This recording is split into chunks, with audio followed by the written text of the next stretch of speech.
Assalamualaikum warahmatullahi wabarakatuh. Halo, apa kabar anak-anak ibu semuanya? Ibu harap kalian semua dalam keadaan baik ya.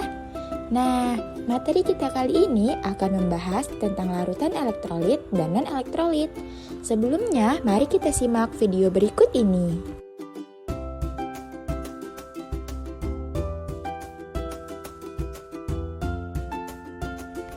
Kompetensi dasar 3.8 menganalisis sifat larutan elektrolit dan non-elektrolit berdasarkan sifat daya hantar listriknya. Dengan indikator 3.81 menyebutkan pengertian larutan elektrolit dan non-elektrolit. 3.82 mengidentifikasi sifat-sifat larutan elektrolit dan non-elektrolit melalui percobaan. 3.83 mengelompokkan larutan ke dalam larutan elektrolit dan non-elektrolit berdasarkan kekuatan daya hantar listriknya. 3.84 menjelaskan penyebab kemampuan larutan elektrolit dapat menghantarkan listrik. 3.85 mendeskripsikan bahwa larutan elektrolit dapat berupa senyawa ion dan senyawa kovalen polar. 4.8 membedakan daya hantar listrik berbagai larutan melalui perancangan dan pelaksanaan percobaan. Dengan indikator 4.81 merancang dan melakukan percobaan untuk menyelidiki sifat larutan berdasarkan daya hantar listriknya. 4.82 menganalisis data hasil percobaan daya hantar listrik larutan berdasarkan larutan elektrolit dan non-elektrolit.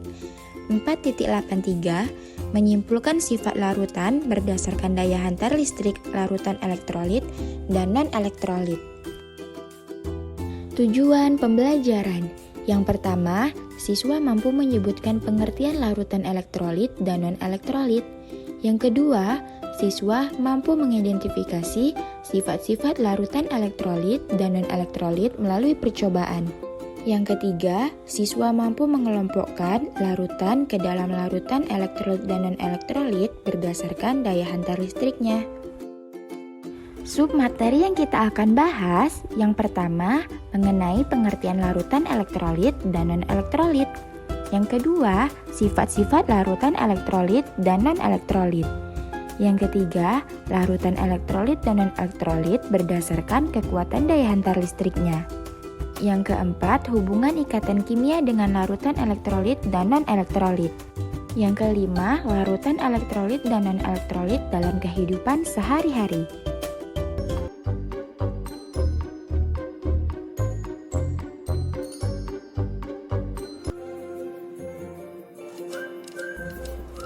Pembelajaran kita kali ini mengenai larutan elektrolit dan non-elektrolit.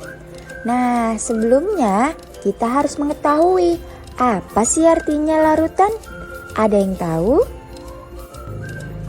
Jadi, larutan ialah suatu campuran homogen yang terdiri dari dua atau lebih zat yang saling melarutkan, di mana tiap zat penyusunnya tidak dapat dibedakan lagi secara fisik satu sama lain. Dan larutan tersusun atas dua komponen, yaitu zat pelarut dan zat terlarut. Di mana zat pelarut digunakan sebagai media untuk melarutkan zat lain yang umumnya berjumlah lebih banyak dibandingkan zat lain dalam larutan. Sedangkan zat terlarut merupakan komponen dari larutan yang memiliki jumlah lebih sedikit dalam larutannya. Zat pelarut, struktur zatnya tidak bisa berubah, sedangkan zat terlarut, struktur zatnya dapat berubah. Kita misalkan air sebagai zat pelarut dan gula sebagai zat terlarut, di mana ketika gula dilarutkan dalam air akan menjadi larutan gula.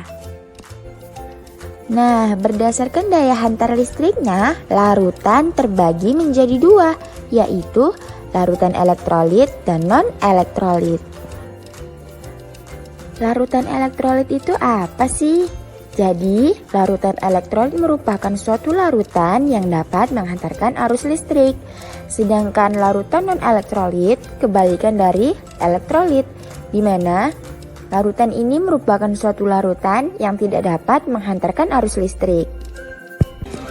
Nah, berdasarkan kekuatan daya hantar listriknya, larutan elektrolit terbagi menjadi dua, yaitu larutan elektrolit kuat dan larutan elektrolit lemah.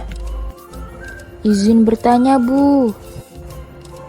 Kenapa larutan elektrolit dapat menghantarkan listrik, sedangkan non-elektrolit tidak dapat menghantarkan listrik? Baik, pertanyaan yang bagus. Mari kita bahas bersama mengapa larutan elektrolit dapat menghantarkan listrik, sedangkan larutan non-elektrolit tidak dapat menghantarkan listrik. Menurut seorang ilmuwan yang bernama Svante August Arrhenius pada tahun 1884, ia mengemukakan bahwa dalam larutan, zat elektrolit terurai menjadi ion-ion yang bermuatan listrik dan selalu bergerak bebas, sehingga larutan elektrolit dapat menghantarkan listrik. Dalam hal ini, zat elektrolit kuat terurai sempurna sehingga menghasilkan lebih banyak ion, dan zat elektrolit lemah terurai sebagian sehingga jumlah ion yang dihasilkan lebih sedikit. Adapun dalam larutan, zat non-elektrolit tidak dapat menghantarkan listrik dikarenakan dia tidak terurai menjadi ion-ion tetapi tetap dalam bentuk molekul yang tidak bermuatan listrik. Kemampuan suatu zat untuk terion dalam larutannya dinyatakan dengan derajat ionisasi yang dilambangkan dengan alfa. Untuk elektrolit kuat, derajat ionisasinya 1. Untuk elektrolit lemah, derajat ionisasinya lebih kecil dari 1 dan lebih besar dari 0. Untuk non-elektrolit, derajat ionisasinya sama dengan 0. Derajat ionisasi adalah parameter suatu larutan elektrolit di mana secara matematis nilainya adalah perbandingan jumlah mol dari zat yang terionisasi dengan zat mula-mula. Selanjutnya, zat apa saja sih yang bisa dikelompokkan ke dalam zat elektrolit kuat, elektrolit lemah, dan non-elektrolit? Jadi, pengelompokan ini bisa kita hubungkan dengan materi ikatan kimia yang sudah kita pelajari sebelumnya. Ikatan kimia yang membentuk suatu molekul ada yang berupa ikatan ion dan ikatan kovalen. Di mana senyawa yang berikatan secara ion tergolong pada zat elektrolit kuat. Nah, mengapa demikian? Karena di dalam larutan, senyawa ion akan terurai sempurna menjadi ion-ion yang bergerak bebas. Ion-ion inilah yang mampu menghantarkan listrik.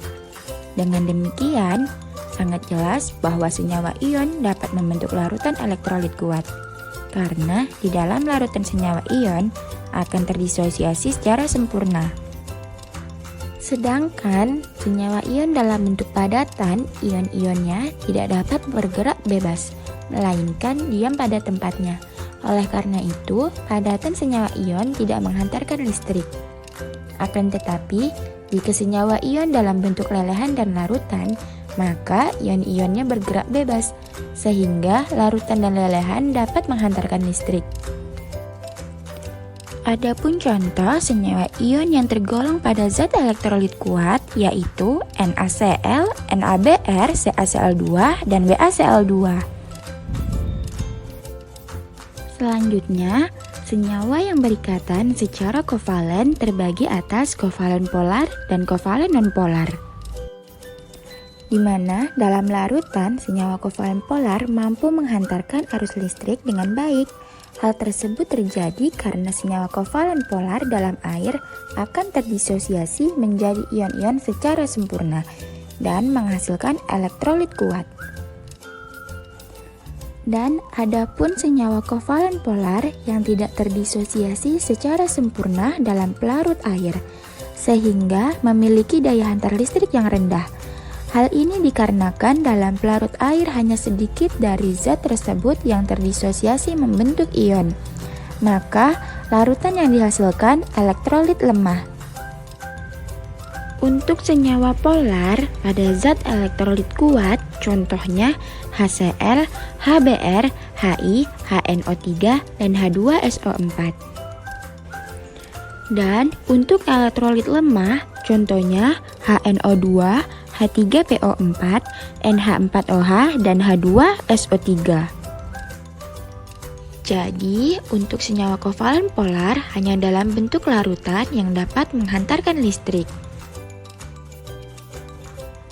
Selanjutnya untuk senyawa kovalen nonpolar. Nah, jika dilarutkan dalam air, maka ia tidak akan terurai menjadi ion-ion, akan tetapi akan terurai menjadi molekul-molekulnya.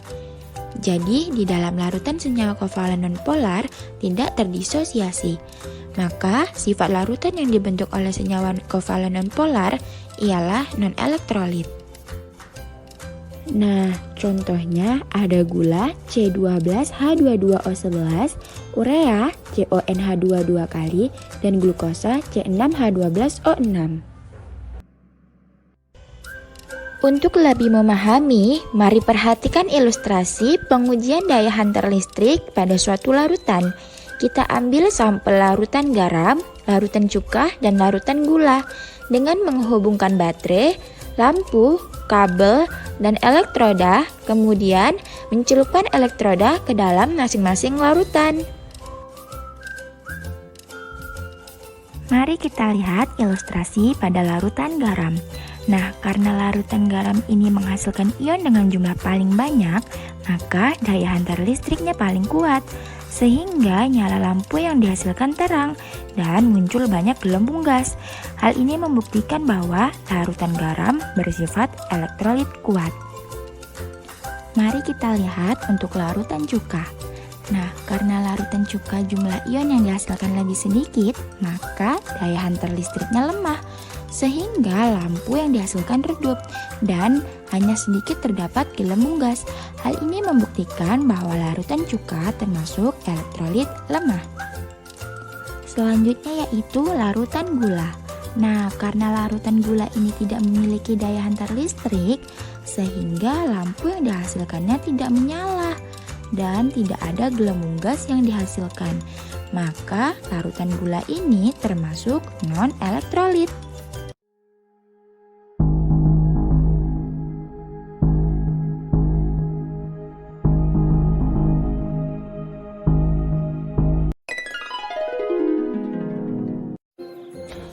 Hai Vino, sedang apa kamu di sini? Hai Jane, aku sedang mencari sungai yang banyak ikannya. Rencana, aku dengan kakekku akan mencari ikan yang banyak. Berarti kamu akan memancing dengan kakekmu? Iya, tapi kali ini aku tidak memancing Jane, tetapi menyetrum ikan. Jadi akan lebih mudah dan lebih banyak mendapatkan ikannya.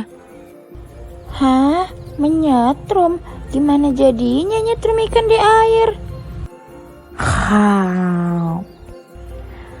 Dengan bantuan zombie.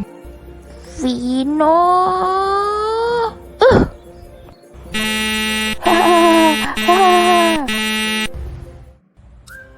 Mari kita bahas bersama mengapa proses penyetruman ikan bisa terjadi di sungai. Jadi, penyetruman ikan di sungai disebabkan air sungai yang mengandung banyak ion yang bermuatan terlarut, yang mana dapat menghantarkan arus listrik ketika ada arus listrik yang mengalir. Lalu, kenapa ya ikannya pada mati padahal ikannya tidak menyentuh ujung kawat penghantar listrik? Jawabannya, karena setrum yang digunakan memiliki suatu kejutan atau tegangan listrik yang dihasilkan oleh baterai aki kepada ikan di air, sehingga ikan menjadi lemas atau mati.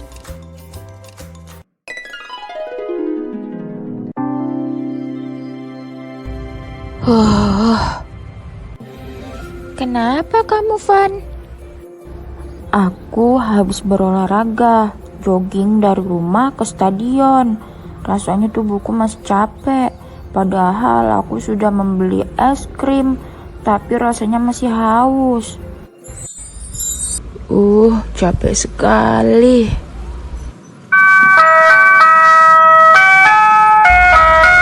Es krim.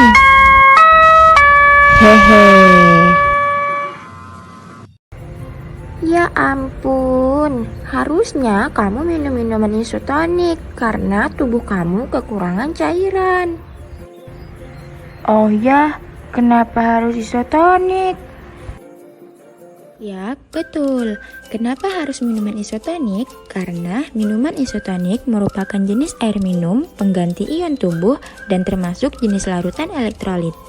Minuman isotonik pada dasarnya terbuat dari garam mineral dan gula yang diperlukan oleh tubuh. Garam mineral di dalam tubuh akan membentuk ion positif dan negatif seperti halnya larutan elektrolit. Ion tersebut berfungsi untuk menjaga kadar air dalam tubuh.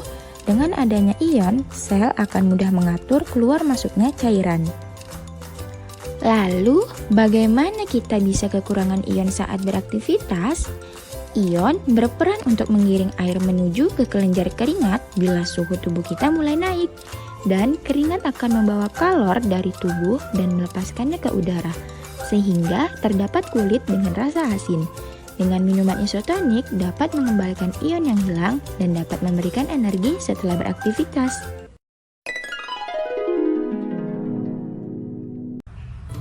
Selamat pagi pemirsa, berita kali ini datang dari wilayah Pekanbaru, di mana telah terjadi musibah banjir bandang yang disertai angin kencang. Hal ini sangat meresahkan para warga dan mengganggu aktivitas warga. Akibatnya banyak pepohonan yang tumbang. Para tenaga listrik pun dengan terpaksa memutuskan aliran arus listrik, guna mencegah terjadinya gangguan arus listrik. Tahukah kalian mengapa jika terjadi banjir di suatu daerah, maka aliran listrik di daerah tersebut akan dipadamkan? Selain untuk mencegah kerusakan pada peralatan instalasi listrik, pemadaman listrik ini bertujuan mencegah masyarakat agar tidak tersengat oleh aliran listrik. Hal ini disebabkan karena banjir yang disebabkan oleh air hujan dikhawatirkan mengandung ion-ion yang dapat menghantarkan listrik. Air laut mengandung garam yang merupakan senyawa elektrolit, sehingga air hujan tersebut mengandung ion-ion yang bergerak bebas dan dapat menghantarkan listrik. Inilah alasannya mengapa ketika terjadi banjir di suatu daerah, aliran listrik akan dipadamkan. Selanjutnya, untuk menguji pemahaman anak-anak ibu, mari kita bantu Vino dalam menyelesaikan pertanyaan ini. Tentukan manakah jalan yang menunjukkan elektrolit kuat, elektrolit lemah, dan non-elektrolit. Apakah jawabannya A, jalan A, C, dan B? Apakah B, jalan C, A, dan B? Atau C, jalan A, B, C? Pertanyaan selanjutnya. Manakah pernyataan yang benar dari pasangan senyawa berikut berdasarkan larutan di atas? Apakah A. Vino, B. Ivan, atau C. Jane?